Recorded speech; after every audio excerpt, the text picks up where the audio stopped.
ठाकरेंची शिवसेना आणि मनसे युतीबाबत प्रवक्त्यांमध्ये गैरसमज आणि कुरघोडी सुरू आहेत। संदीप देशपांडे आणि संजय राऊत यांच्यामधील शाब्दिक वॉरवरून मनसे नेते प्रकाश महाजन यांची ही टीका।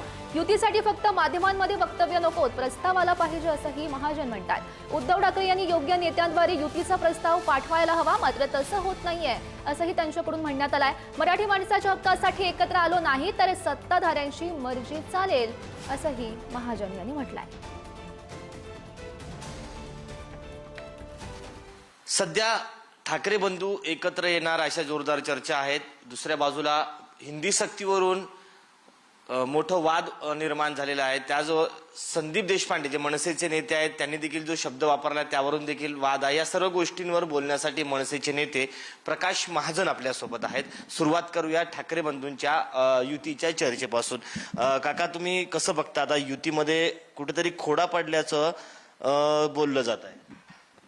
नाही, असं प्रसार माध्यमातून अजूनही दोन्ही पक्षाच्या प्रमुखांनी हे जाहीर केलं का? असं कुठेही जाहीर केलं नाही। प्रवक्ता पातळीवर कुठेतरी समज गैरसमज एकमेकावर कुरघोडी याच्यातून हे चालू आहे।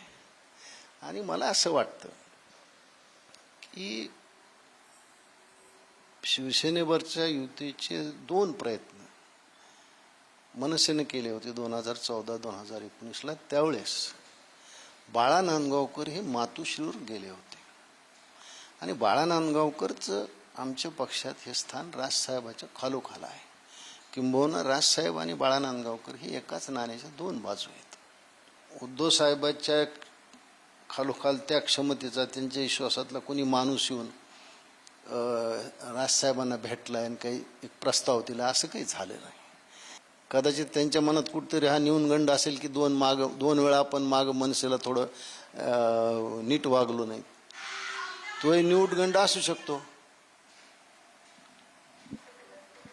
न्यूनगंड आड येतो या युतीचं असं वाटतंय तुम्हाला? कारण त्यांना जुनं आठवत असेल ना की एवढ्या मोकळ्या मनाने मनसेचे बाळा नांदगावकर आले ना, आम्ही ऐन वेळा माघार घेतली किंवा प्रतिसाद दिला नाही, कुठेतरी असू शकतं ना त्यांच्या मनात।